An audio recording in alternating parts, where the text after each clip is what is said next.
I have to admit, unlike Charles, I've actually only been to Dunrobin once. And when I went, I was on my way to another Historic Houses member up in Caithness, and I was on my way past. And so I used my membership card to visit. It was truly beautiful. It is an amazing place. It's spectacular, but you will hear much more about that later. But for anyone watching who perhaps for some extraordinary reason is not yet a member of Historic Houses, do please consider joining us. It's such a good organisation. For those who don't know that much about it, it's the country's largest collection of historic houses and gardens. We work on behalf of more than 1,000 important places. We have tens of thousands of members who love Britain's heritage. We have more properties with access for our visitor members than both the national bodies and the national charities combined.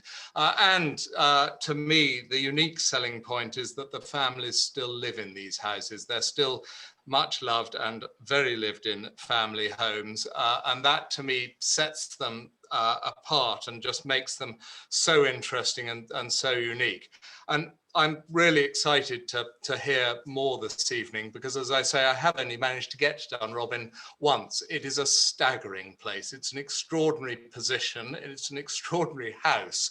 And I hope and believe very much that for the family, it will be an extraordinary home. So on that note, I'll hand over to Lucinda Breeden, and she's going to introduce this evening's panelists. But thank you to Bonhams for letting us share this evening, and thank you to all of you for joining in and coming along. Thank you so much, Andrew. And thank you all for joining us. I'm Lucinda Breeden. I'm the Director of Communications at Bonhams. And to mark our Dunrobin attic sale, we've assembled a stellar panel of experts to talk to us about the hidden treasures of Dunrobin Castle. Now, Dunrobin Castle, for all who don't know about it, is in Sutherland, which is one of the northernest county in Scotland. And it's one of the most magnificent, largest palaces in Scotland. It's on the most glorious position on the coast, where it rises like this sort of fairy tale castle with all sort of pinnacles and rounded towers, and it overlooking the Dornoch Firth. It was built in the 13th century, which means that it's also one of Britain's oldest continuously inhabited houses. And during that time, one really does accumulate quite a lot of stuff, which of course we're going to talk about later. We're now going to be taken through the green baize door and find out what it was like seeing the castle's attics and cellars for the first time, what it was like to live or stay in one of the finest ducal palaces in Scotland, and how one can breathe new life into objects from this glorious collection. But let's meet the panel first of all. So Charlie Thomas is the Director of House Sales at Bonhams, and he was the lucky person who was able to explore the attics and cellars to discover all these astonishing objects that kept a grand house ticking over.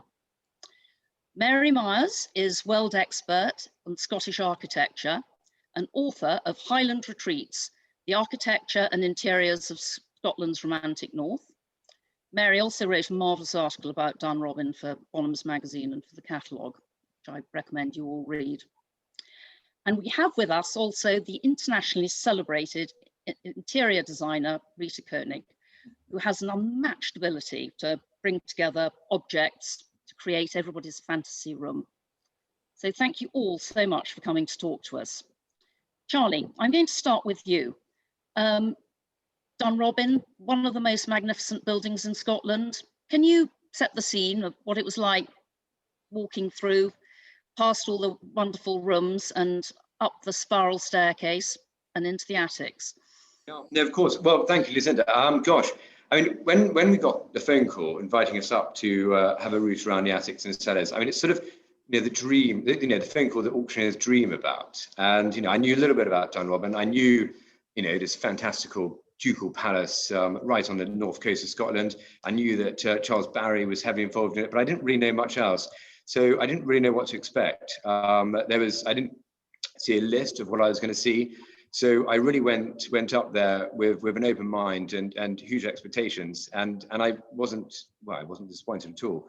I mean, I remember that immediately as you drive down the beautiful tree-lined drive, the first thing that strikes you is the scale of it. I mean, it's absolutely huge. And then the second thing is its appearance. I mean, you just don't expect a castle like this in Scotland. You know, you'd imagine it being, you know, sort of the palace of Ludwig II, but not somewhere that would be perched right on the north coast of Scotland. And going in, so already hugely excited, you know, just this vast scale of it all, and going up to the attics. And the attics are actually the staff bedrooms, now disused for several generations, and no electricity, and have been converted into storerooms. So miles of corridors and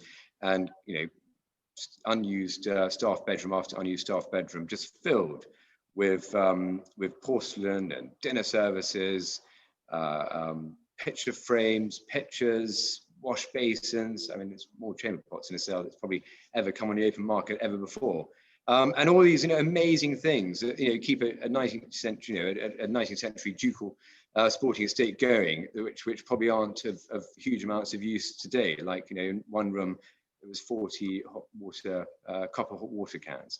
And anyway, so it was an absolute dream, and off we went. So we started listing and photographing, and we were there for a week. And luckily it was a hiatus of the lockdowns, so we were able to get up there, and we were very kindly given free rein to sort of poke around. And it was the attics, and then there were the cellars, and the cellars again go on for miles, and incredibly dark and slightly spooky.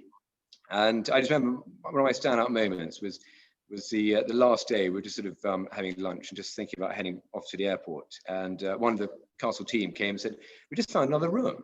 And just that sentence in itself is extraordinary. Who finds other rooms? But when you understand the scale of it, you can see why they just found another room. And it was a little hidden turret room in one of the rooms in the cellar. And once they'd managed to open the door, which hadn't been opened for I mean, literally, it can't have been open for at least the First World War. It was just filled with these busts of dukes, past dukes and duchesses, with a sort of a comedy amount of cobwebs sort of covering them. And for an auctioneer, it was just magic. It really, it was. I remember getting the flight down, just thinking, God, this is what an amazing experience. And it really is sort of what we all dream about doing. Fantastic. Well, I mean, it has got 189 rooms, so it's not surprising that they lost a few. Yes. Mary, would you like to tell us just what's so special about Dunrobin?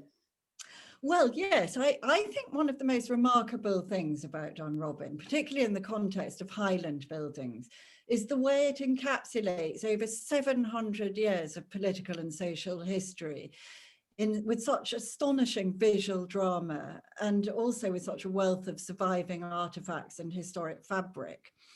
For centuries, it's been an arresting landmark for any traveller heading up the coast of Sutherland.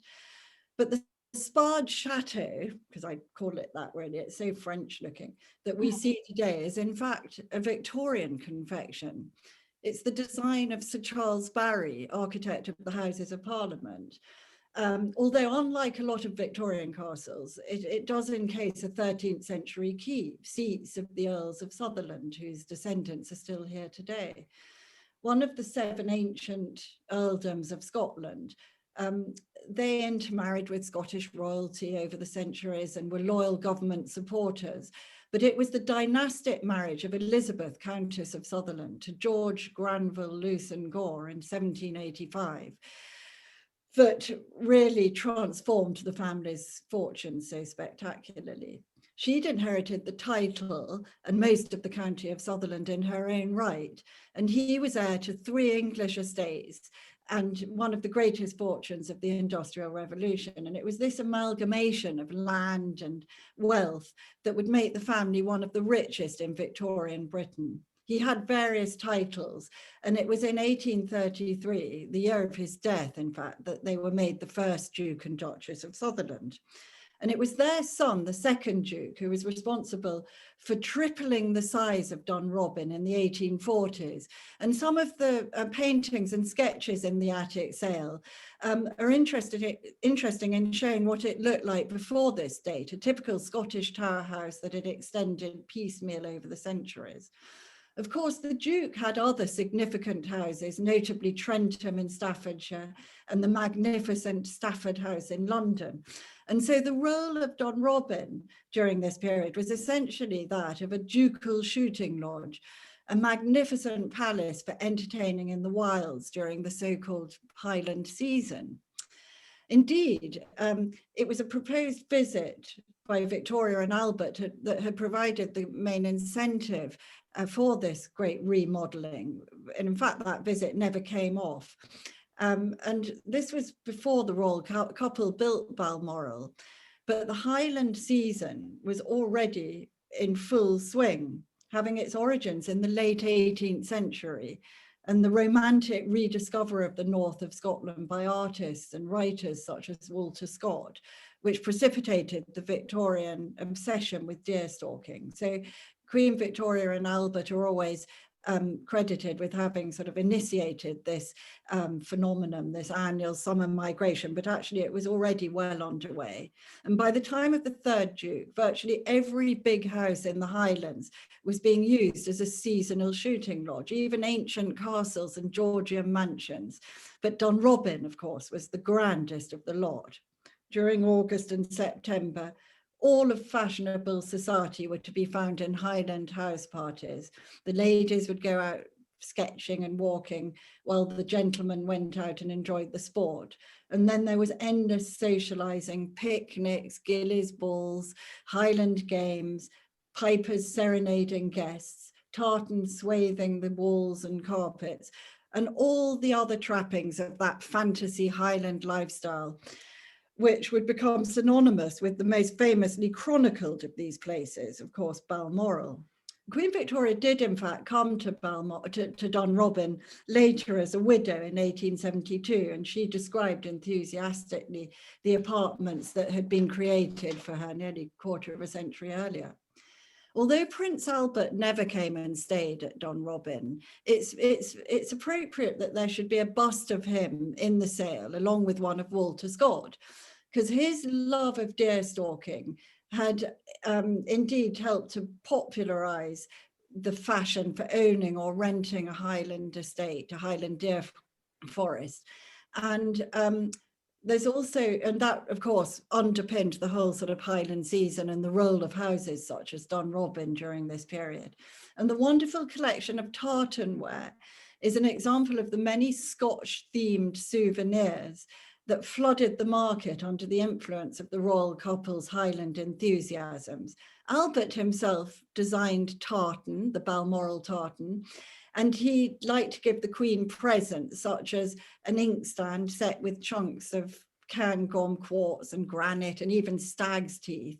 And he commissioned other artifacts such as candlesticks with Highlanders holding stalking trophies and all sorts of fittings made with antler. And so, you know, all these things are very kitsch, perhaps, to our eyes today, but once again, they're considered very collectible and great fun. The other fascinating thing about this attic sale is what it tells us about the servicing of these vast houses, the astonishing array of household artifacts that underpinned a domestic operation on this scale. Bathrooms and loos didn't come to the castle until the later 19th century, when some of the turrets were adapted by removing their spiral staircases.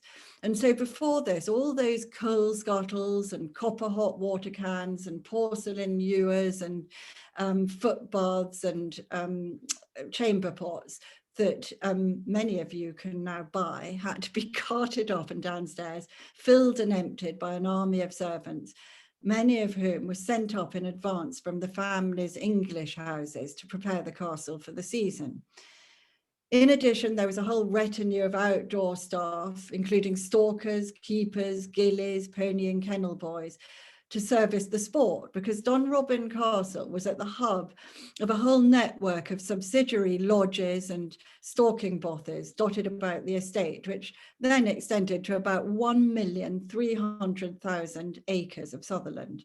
And I just wanted to end by saying that it's a miracle that so many of the objects survive, because in 1915, there was a devastating fire which destroyed most of the Victorian part of the castle, or at least they gutted it. But luckily it happened when it was in use as a naval hospital. So many of the contents were in storage. And there was also a team of sailors present who were able to form a chain and run along the roofs to stop the flames engulfing the earlier parts of the castle. And it's a little known aspect of Dunrobin's architectural and decorative history that in fact, much of the Victorian interior, including all the principal public rooms, constitute some of the finest interiors by the leading Scottish arts and crafts architect, Sir Robert Lorimer, who was brought in to carry out the restoration after the First World War. So whether you're about to become the owner of a small piece of this history, I highly recommend that you visit the castle when it's open, not just for its wonderful interiors with incredible paintings and other furniture, tapestries and other contents, and also the beautiful grounds and the charming little museum in the gardens as well, but perhaps most memorably for the extraordinary sight of this sort of French Renaissance chateau combined with Scots baronial castle, rising up from a great plug of rock above the Murray Firth against the wild grandeur of the Sutherland Hills. Mary, that is the most brilliant evocation of Dunrobin and how it was used and what's in it. Thank you so much. That was fantastic. Rita, here, all this wonderful legacy, all these wonderful objects that were clearly used to supply an army of people that descended. It's fascinating, actually, Mary. It was so fascinating. All of it was fascinating that you were saying, but especially just the imagining those army of people up and down the stairs and the life and you know, just one can't imagine, you know, building houses that size now, and when you see all of those chamber pots in the attic, and I mean, that just really makes you understand why there is so much of all that stuff, that there were all these people, no plumbing. It was rather awful. Think of those awful pots full going up and down the stairs. It must have been incredible, just a town of people. I mean, it's sort of amazing, really. And I feel embarrassed after Mary to come with I'm really just a communal garden shopper.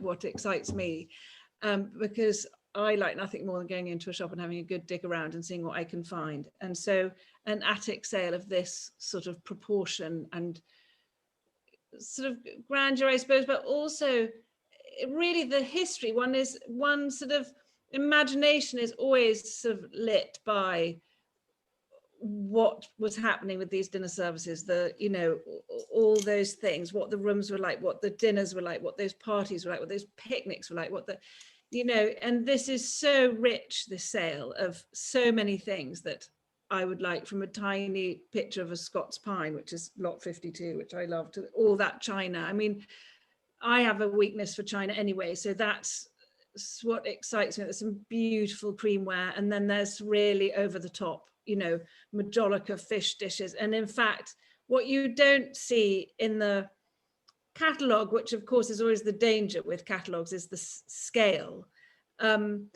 But in one of the pictures of the attic rooms, you can see in the background this majolica fish. It's got a lid. It's like, you know, a serving dish for a trout or something, probably something bigger. And it's enormous when you see it in the corridor sitting.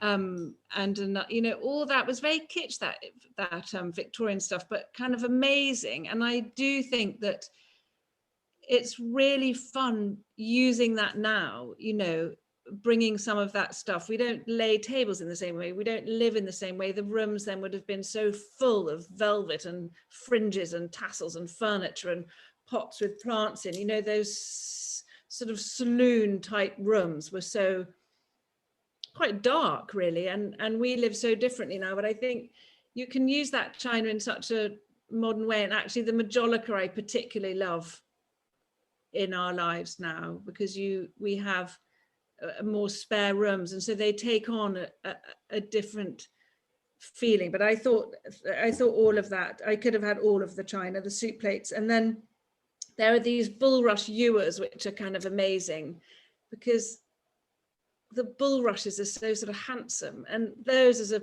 pair of vases are just a lovely thing to have. I mean, I don't know what you do with all those wash basins, but I used to use them as salad bowls sometimes. But you know, when I had 45 people coming for dinner, not very often.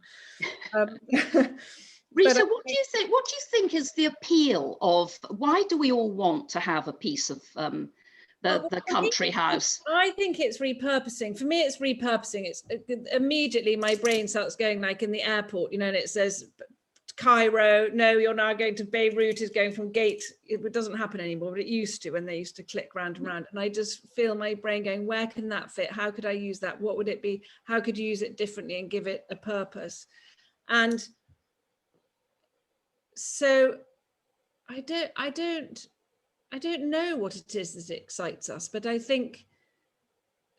Do you think it's a sort of link with our past, that we like the idea of having a sort of tangible thread to history? I don't know that possibly, but I think for me it's sort of, it's the things that are so beautifully made. They're so lovely, and they're usually, I mean, I'm not sure one should be saying this, but you usually get quite a good deal. You know, you're getting a much better deal going and buying an old thing than you are going to a new shop and buying new furniture, which is horribly made and far too expensive for what it is. And I get quite excited about the unfashionableness of these things, that then when they come into rooms, they bring rooms alive because they're real things, which I think's sort of exciting about them. And so for me, I think it's more that, and more like all the armchairs. There's so many fabulous armchairs in this sale, and they look sort of, you know, exhausted at the moment. And then you buy one and you redo it and recover it and pop it in a room, and it's all spiffy again and feeling sort of fabulous. I think for me, that's it. Buying a grubby piece of china and bringing it home and washing it, looks absolutely beautiful, and putting it on the table. You know, I think it's the new life for me more than the grandeur of the past of it, because once it's left its place, it's lost. It doesn't carry that anymore. So unless it really has a link with your own background, the links are, you know, I think it's fun with the S's all over everything. And if you happen to be called Susan, you know, it's just terrific. Yeah.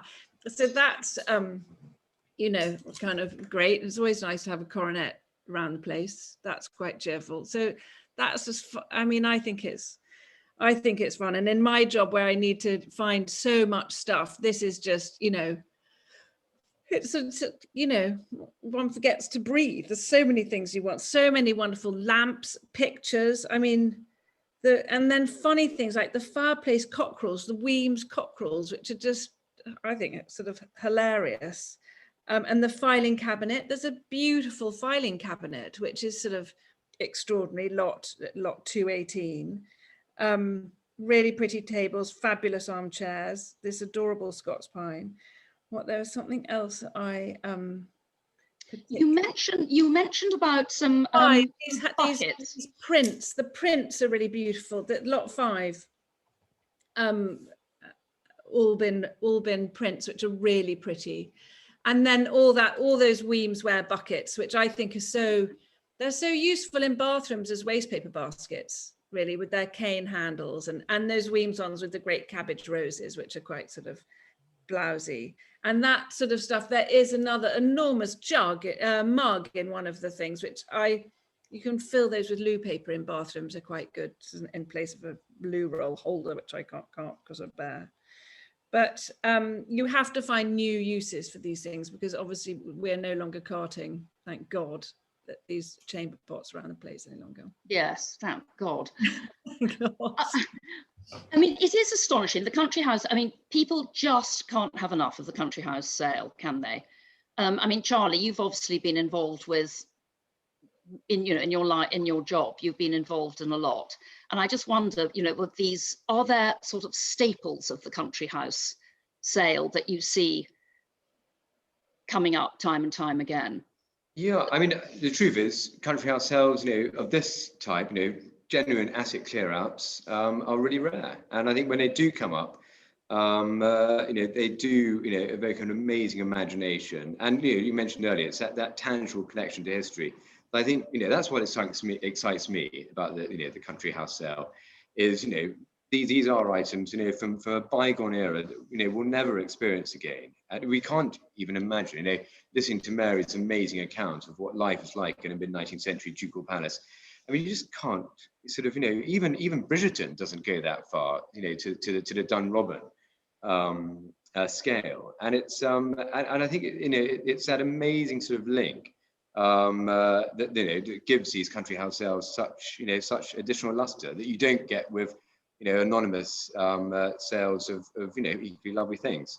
But I think that's it. It's that magical connection to the past and history, and people just want to grab it. And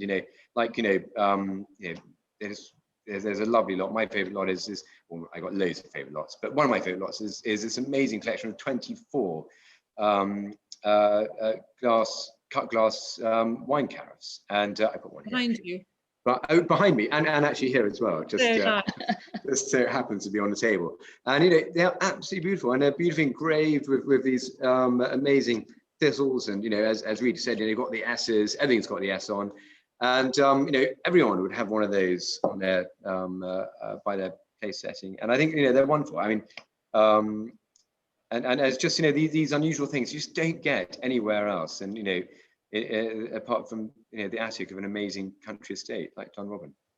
I mean, we ought to stress that, of course, this is the reason this sale is taking place, because it's a decluttering. I mean, this is surplus to requirements objects that have been found in the attics and the cellars. And I mean, obviously, I've been decluttering over lockdown, but I haven't managed to get rid of any decanters. Yes, I've sort of books and a few kind of rubbish clothes. But Andrew, I think you've had experience of decluttering, and I just wondered, how did you decide, what stays, what goes, what's put in the attic? I mean, it's an impossible task. It is an impossible task. I mean, we had a sale here at Hopetoun, which was about 30 years ago now. I mean, it is interesting that, Charlie, you just held up one of those fantastic decanters. It was my father who was living here at the time, and he sold, I can't remember how many tens of decanters. And I've got a cupboard downstairs with another 50 sitting in them, or another 20 sitting in them, or whichever cupboard you open. We still use them, and I love them. I do think they look fantastic, by the way. They just look sensational. Particularly the slightly smaller decanters, one in front of each place setting round a table. Aside from giving the host a terrific insight into who's drinking what and how quickly, it's a very, very pretty thing and a lovely thing. But the extraordinary thing to me is this decluttering. I mean, there are only so many Victorian fire buckets that you think you're likely to use at some point in the future. And so you make the decision, and in some respects, it's a heart-wrenching decision. You want to put enough things in there that are going to be interesting, that the sale is going to be a vibrant and a vigorous one, that there is going to be appeal. But also, in other respects, you're getting rid of stuff that, frankly, you're unlikely to use yourself, that hopefully somebody brilliant and wonderful like Rita is going to repurpose, and somebody else is going to really love. And actually, on that, those wicker-handled water pails, I love those. I think they're absolutely terrific. We use quite a few of them round about in bathrooms and things here nowadays, not thankfully for their original purpose, but they're incredibly striking and they're very usable. And I'm very struck by the fact, by the way, that the reverse S's look not unlike H's if you squint your eyes. So I think it's not only the Susans of this world or the Sutherlands, but also perhaps the Hopetowns who can have a crack at them. And that did strike me as something I might have a go at. But The other point I think it's worth making is that if you go into the attics at Hopetoun now, 30 years on from the last sale, frankly, you could practically have another sale, because Skye, like Rita, is passionate about China, is a passionate collector of China. There's stuff that my father was using when he was living in the house here that we don't use anymore. And the great joy about having this space, about having these rooms that are available, the luxury of that is that rather than when you declutter, simply throwing things out or giving it to friends or doing whatever you do, you box it up and put it back in the attic. So you'd go into the attics that we managed to clear out 30 years ago, and they're completely rammed again. So we'll probably have to do it again at some stage. So these houses, they are living and vibrant houses. Hopefully, I'm sure that the family hopes that the sale would do terrifically well. I'm sure it will do terrifically well. And that gives you funds that you can invest in all sorts of things. These houses are sponges. They soak up money in whatever way. So it's incredibly useful from that point of view. It creates space and it allows you to fill up the house again for the next generation of things that your generation might perhaps not use, want, or even like, but actually your children or your grandchildren might very well. That's the tricky thing, isn't it? It's trying to work out what's going to suddenly, it's rather like buildings, isn't it? When you don't want to demolish buildings, which we find hideous, which the grandchildren might absolutely adore. I mean, it's taste shifts. Yes, it does, absolutely. And we would hate to think that we were demolishing buildings or that we were losing things. And there are things from, you know, the sale that we had here, there are things that I do mind a little bit about, but you live with that. And actually it does provide interest, and you hope the thing that comforts you is the idea that whoever's ended up with this thing, that they do treasure it and that they do enjoy it and that it gives them something that is unusual and different. And I'm absolutely with Rita about the quality of the workmanship. I mean, when you pick up and you hold these things that were made 100 years ago for everyday use, they're really, really terrific. Now we've got time for a few questions, and we've just had, so if you see at the bottom of the screen the Q&A, do type in any questions. We've had a couple already. We've had one asking us about dinner services. Rita, who is going to buy, I think Bonhams wants to know this as well, who's going to buy a 30-piece dinner service? Well, my wife for a start. Me too, and sky off, please. I think the amazing thing about buying a 30-piece service at auction is that you can pay, you know, the estimates are always like £300 to £400 because nobody wants a 30-piece dinner service, and go and try and buy 12 plates for under £300. You know, of course you can buy 12 plates for under £300, but not at that quality. And you know, there was somewhere I read the other day, and it said, oh, they're only £25 these plates. And you think, well, that's just terrific, but you need, you know, these things in everyday life are very expensive, and weirdly they're inexpensive at auction, and you can divide up the thing. You don't need to use it all at the same time. I don't know how many 30-piece, there are lots of 30-piece services in this. They seem to be smaller than that and divided up, but I love buying china at auction. And I think if you buy sort of the pudding plates and buy them separately and use them at breakfast and use them every day, don't save. I think if the question also is about when are we entertaining at this level, I just would never worry about that. I would be serving your child pancakes on it in the morning. I think that's the fun of it, is to really use it every day. Also, if you do use them every day, quite quickly, or 30 pieces, Yeah, exactly. the problem is solved.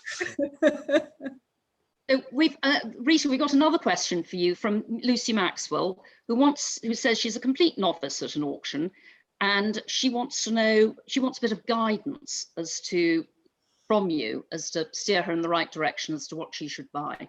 Oh my God. Well, on my list, the thing I would really want to go for is lot 116, which is the creamware, the navy blue and creamware, which I think is beautiful.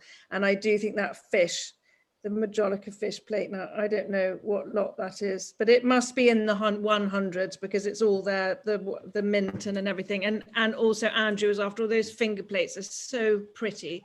I also think Charlie's decanters, I mean, those are knockout. And some of the pictures, the little Scots pine is beautiful, and also the Albin Lot 5, those prints, you know, those sorts of things, they often don't go for very much because they're slightly unfashionable, but they're so lovely. And it depends also what you're trying to fill, you know, where you are and what you need. But I think those things were great. And the things that are more known, like the Weem stuff will probably go for a lot. Anything that says it's a Howard chair is probably going to go for a fortune and is maybe less interesting. But the slightly bonkers things, I think are the fun things to go for. Well, I'd just like to throw that open to everyone and just ask them what their favourite lot is. Mary, what have you got your eye on? Well, at the more sort of kitsch end of things, I can't really resist that tartanware because I remember when I saw it at Dunrobin all together, and it's just so, you know, useless in a sense for our modern computer orientated lives, but just so charming and so representative of that whole sort of obsession of the Victorians with all things Highland, you know, tartan and sort of, you know, just completely over the top but wonderful, and all the different objects that are covered in these different tartans. I love those, they'll probably go for a fair bit, those beautiful botanical, I'm just looking at them now, the botanical by Philippa Crabtree, lot 100. And I just wonder who, because I noticed there are all these brass kettles marked with the names of the bedrooms at the castle, which is a great sort of, you know, little detail of the sort of upstairs, downstairs life, and pewter molds for ice creams. And I just wonder who'll buy those and what you could do with those now. Perhaps. It's fun to have the ice cream molds and make your own ice cream. Yeah, you could make your own. You know, the other thing that I wondered about was the collection of knife sharpeners. Every home has to have one. Every home. You can get actually, you know, what is it, about sort of 12 or something. They're wonderful. But, you know, I think it's the tartanware that appeals to me because it sort of sums up so much about what I've sort of written about that kind of whole Victorian phenomenon. Charles, you've actually been living with all the objects in the sale room. There must be something that you've seen that you're desperate to get your hands. I have indeed, exactly. And I've sort of chosen lot 173, which is mixing the sort of science with the arts. It was a presentation case, presumably given to the fourth Duke, when he was an MP, I rather suspect, as Earl Stafford. Anyway, it's a case that's maybe 24 inches wide, and within it, it's got a whole load of submarine cables. Now, this is the way that people used to communicate in the Victorian era. They laid these cables from London all the way to Bombay via Egypt. And some of them are very thick. Oh, we've been past one here now. There we go. And they are amazing. These go under the sea. And this is how Morse code was started. And we could communicate with our colleagues and employees on the other side of the world. And during the Victorian time, they developed whole spate of these things, and so much so that by 1902 they had this thing called the all red line, linking all the colors, all the countries on the world colored in red on the map, which were quite a lot at that time, with this communication. And at the start of the First World War, they cut them all to the other countries they didn't want to deal with.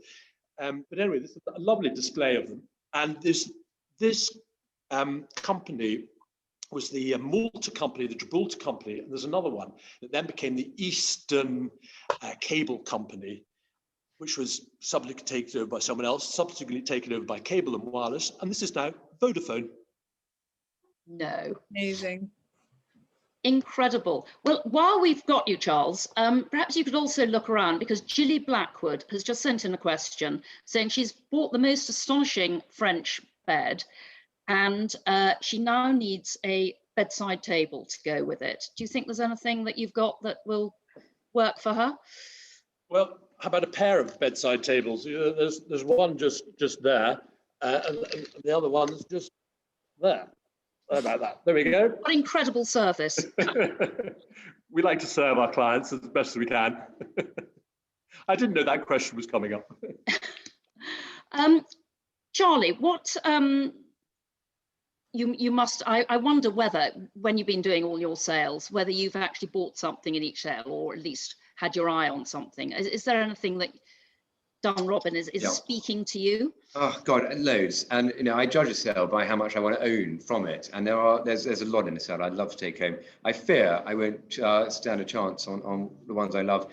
And I'm going to very quickly run through my top three. The auctioneer me wants to talk about the really expensive pieces, but lot one is that lovely portrait of a French bulldog that belonged to Millicent, the fourth Duchess of Sutherland, which I think is just charming. And French bulldogs seem to be very popular. They literally seem to be everywhere.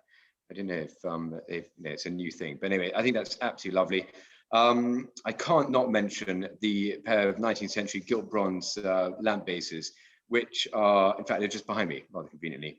And these are great. They're lot 238, and it's definitely worth having a look at these because the detail is in the engraving, and it's just in case they got removed from their correct location. They've actually got the location engraved on the plinth base. So one of them, rather charmingly, says the Duchess's bathroom, which I think is fantastic, in big letters.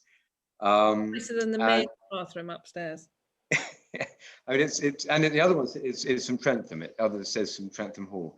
But I mean, so I think that's absolutely fabulous. And then I think probably I'd love to take home one of the busts, one of the wonderful marble busts. I'm probably of Harriet, because I did rather fall in love with Harriet, the second Duchess of Sutherland. And there's three busts, all exactly the same, carved by Matthew Noble.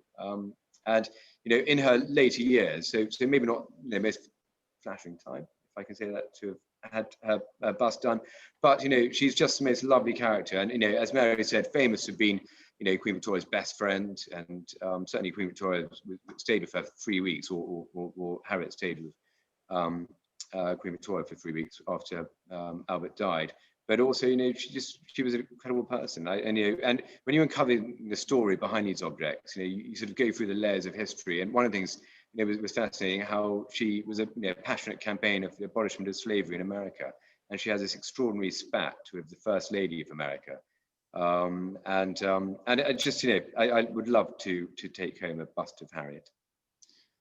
Mary, on that note, do you see Dunrobin as being innovative in any way? I mean, did it spark off any particular fashions by being such a leading house?